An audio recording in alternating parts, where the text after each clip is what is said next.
Vamos lá? Continuando. Princípio da isonomia e capacidade contributiva. A capacidade contributiva é um desdobramento do princípio da isonomia tributária. É um mecanismo que nós temos na Constituição para a concretização do ideal de justiça fiscal, previsto aí no artigo 145, parágrafo 1º, cuja leitura foi feita no fim do vídeo anterior. Nós precisamos fazer análise da jurisprudência do Supremo Tribunal Federal, analisar a súmula 656, 668 e o recurso extraordinário 562-045 do Rio Grande do Sul.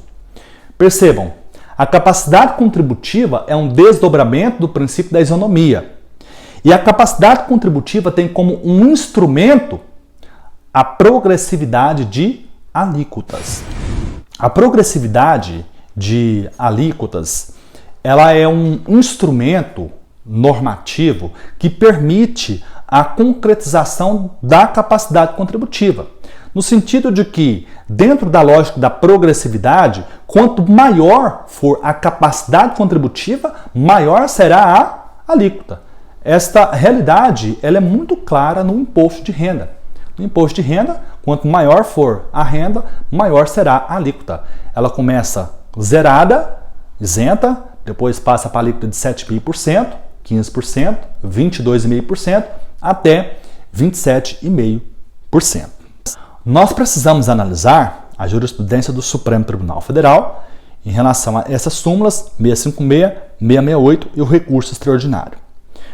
A súmula 656 diz: é inconstitucional a lei que estabelece alíquotas progressivas para o imposto de transmissão inter vivos de bens imóveis, ITBI, com base no valor venal do imóvel. A data de publicação dessa súmula foi no dia 13 de outubro de 2003.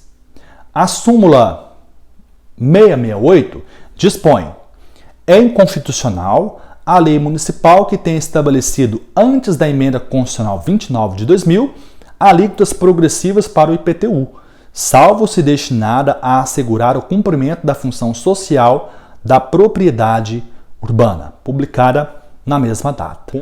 O recurso extraordinário 562-045 do Rio Grande do Sul, o STF considerou constitucional a progressividade da alíquota do ITCD.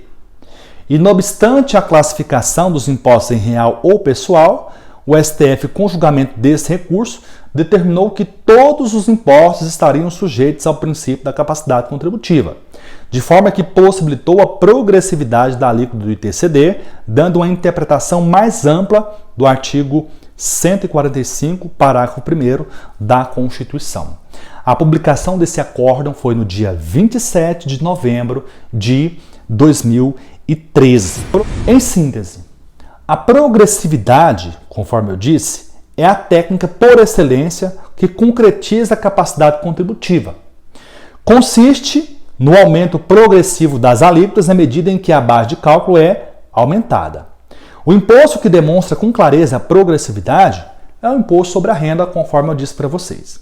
Mas retornando aqui nas súmulas e no entendimento do Supremo Tribunal Federal em relação ao recurso extraordinário 562-045. Se você fizer uma leitura atenta ao artigo 145, parágrafo 1º, você vai perceber assim, que o dispositivo diz: sempre que possível, os impostos terão caráter pessoal. A doutrina costuma classificar os tributos em tributos pessoais e tributos reais. Qual é a distinção? Os tributos pessoais são aqueles que levam em consideração aspectos subjetivos do devedor, ao passo que os tributos reais não levam em consideração esses aspectos. Eles recaem sobre coisas ou sobre o patrimônio. O tributo de natureza pessoal por excelência, que é dado como exemplo à capacidade contributiva, é o imposto de renda. Se João da Silva recebe por mês R$10.000 e a Maria recebe por mês R$10.000, ambos trabalham para o mesmo empregador.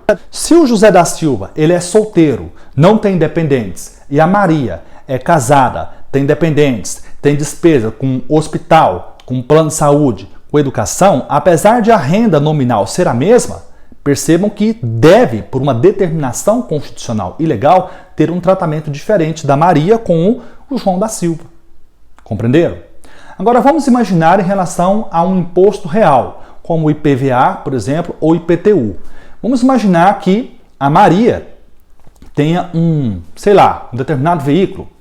Vê aqui na minha mente aqui um Cruze, né? Um Cruze 2012. O João da Silva tem um Cruze 2012, mesma cor, mesmo modelo, mesmo ano de fabricação, mesmo estado de conservação. Pergunto, em relação ao IPVA, a lei deverá levar em consideração aspectos subjetivos da Maria? Resposta, não. Não. A Maria e o João da Silva vão pagar a mesma quantidade de imposto, diferentemente do imposto sobre a renda. Em relação ao ITCD e em relação ao ITBI, o Supremo Tribunal Federal editou, portanto, essas duas súmulas, a súmula 656 e a súmula 668. Vamos analisar brevemente a súmula 656, que diz que é inconstitucional a lei que estabeleça alíquotas progressivas para o ITBI com base no valor do imóvel. Então, por exemplo, vamos imaginar que a Maria e o João da Silva, né, são vizinhos. Um mora ao lado do outro. Vamos imaginar que a casa da Maria é mais modesta do que a casa do João da Silva. E, portanto, o valor venal do imóvel é inferior ao valor venal do imóvel do João da Silva.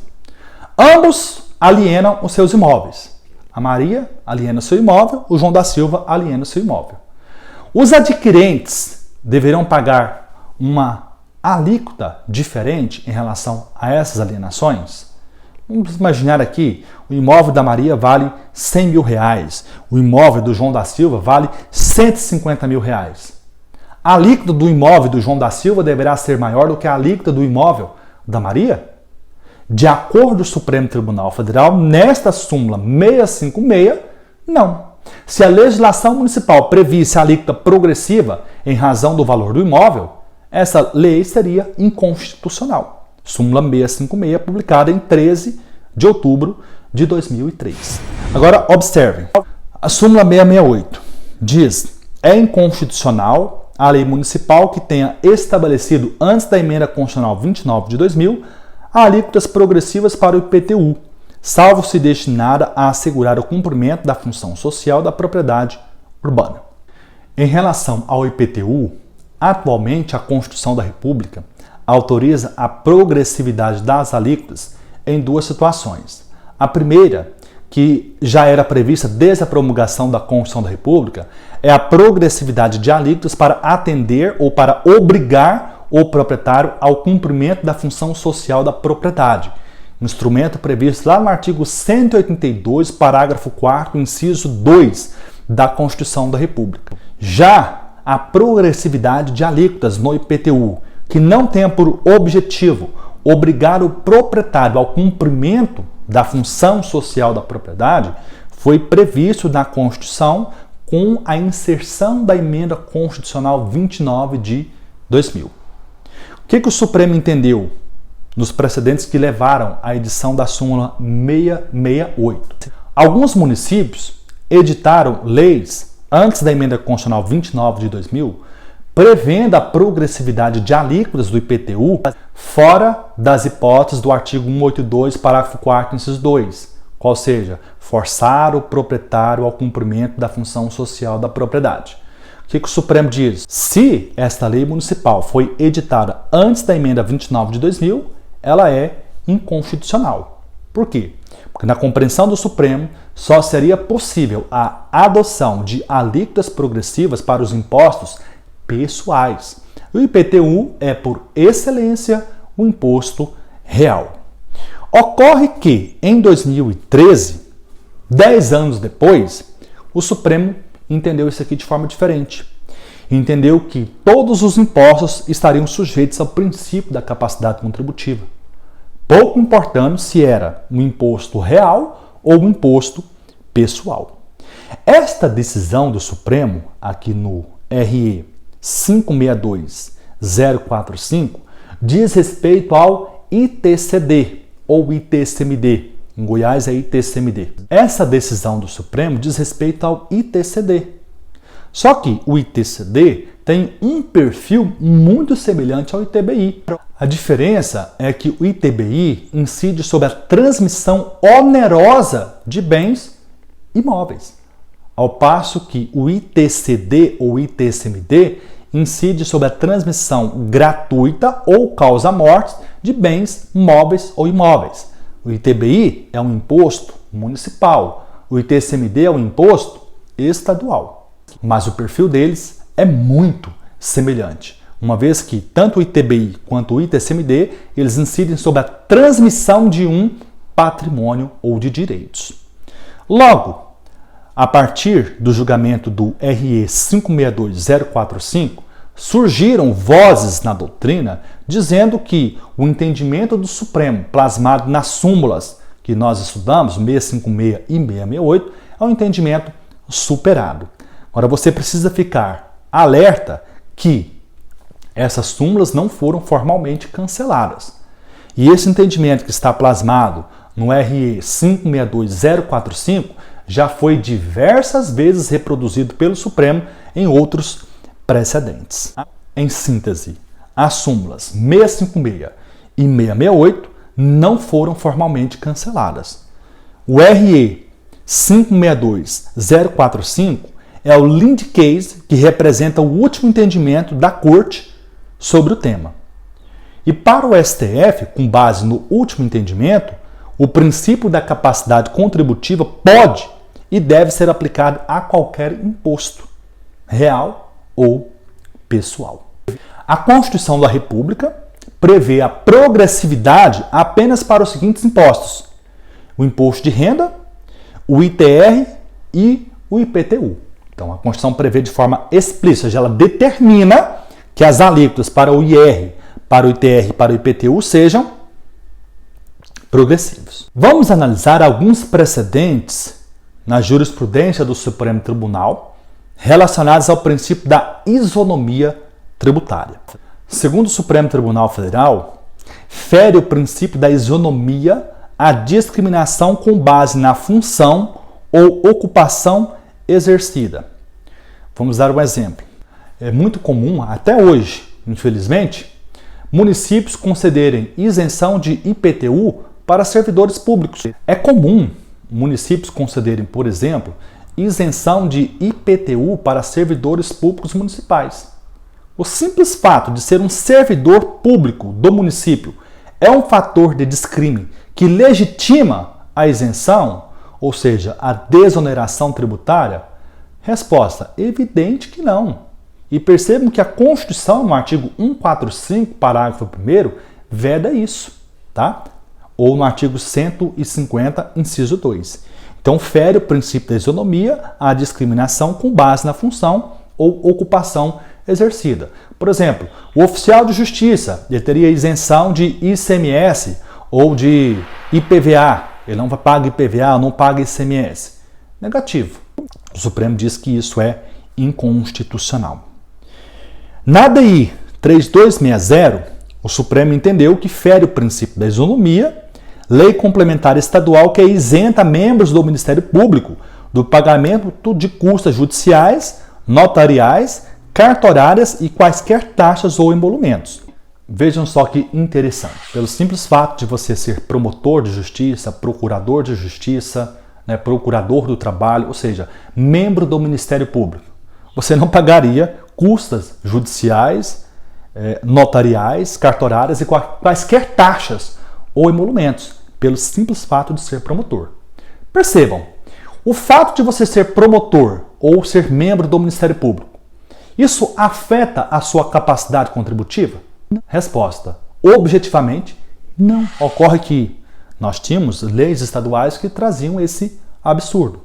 E o Supremo Tribunal Federal, com base no artigo 150, inciso 2, que trata do princípio da isonomia tributária, reputou que essas normas são inconstitucionais. No julgamento da ADI 1643, em 2002, o Supremo Tribunal Federal decidiu que não fere o princípio da isonomia o tratamento desigual a microempresas e empresas de pequeno porte, cujos sócios têm condições de disputar o mercado de trabalho sem assistência do Estado. Porém, atualmente, tal entendimento está superado com o advento da Lei Complementar 147 de 2014, que alterou a Lei 123 de 2006, que regulamenta o regime do Simples Nacional. Tá? Essa Lei 147 de 2014, ela estendeu, então, o regime simplificado de recolhimento de impostos e contribuições aos profissionais liberais. Nesse precedente aqui, o Supremo Tribunal Federal entendeu que a vedação para que profissionais liberais, fizessem a opção pelo regime simplificado do Simples Nacional não violava a Constituição. Ou seja, um advogado, um dentista, um fisioterapeuta, um educador físico, etc., um médico, eles não poderiam optar pela sistemática do Simples Nacional. Isso foi questionado no Supremo Tribunal Federal, na ADI 1643, o Supremo entendeu que isso aqui não violava a Constituição, porque esses profissionais teriam condições de disputar o mercado de trabalho sem assistência do Estado. Só que percebam que atualmente esse entendimento ele não é tão importante, porque nós tivemos uma alteração legislativa que atualmente permite que os profissionais liberais optem pelo regime simplificado de tributação Simples Nacional. Segundo o Supremo Tribunal Federal, do julgamento da ADI 1276, relatada pela ministra Ellen Grace, não fere o princípio da isonomia quando a lei estimula a contratação de empregados com determinadas características, por exemplo, idade mais elevada, por meio de incentivos fiscais. Isso aqui lá do estado de São Paulo. Tá? Teve uma lei estadual que concedeu esse incentivo fiscal. Então, por exemplo, se o empreendimento contratasse pessoas a partir de determinada idade, por exemplo, 40 anos ou 50 anos, essa empresa ela teria mais incentivos fiscais. Aí, no caso concreto, a Assembleia Legislativa de São Paulo, por motivos extrafiscais, criou um incentivo para estimular a contratação de empregados com mais de 40 anos de idade. E de acordo com o Supremo, essa norma não fere o princípio da isonomia. No julgamento da ação cautelar 1109, relatada pelo ministro Aires Brito, entendeu o Supremo que não fere o princípio da isonomia a sobrecarga imposta aos bancos comerciais e às entidades financeiras no que se refere à contribuição previdenciária sobre a folha de salários. Pelo contrário, tem previsão constitucional no artigo 195, parágrafo 9. Vamos entender isso aqui. Em regra, os empregadores que não são optantes do Simples Nacional pagam 20% de contribuição social previdenciária sobre a folha de salário. Então, por exemplo, ele tem um empregado. Esse empregado recebe R$4.000 por mês. Quanto que o empregador vai pagar para a Previdência Social em razão desse salário que ele está pagando para o seu empregado? 20% de R$4.800. Ocorre que a Constituição autoriza que essas alíquotas sejam diferenciadas em determinadas circunstâncias. Dá uma olhadinha no seu artigo aí, 195, parágrafo 9º da Constituição, que você vai perceber. A lei que instituiu o plano de custeio da Previdência Social, ela previu que as instituições bancárias e financeiras teriam um acréscimo de 2,5% na contribuição previdenciária patronal. Foi exatamente esse acréscimo que foi objeto de questionamento nesta ação perante o Supremo Tribunal Federal, e o Supremo diz que não é inconstitucional. No próximo vídeo, vamos analisar o princípio da capacidade contributiva e o sigilo bancário. Até lá!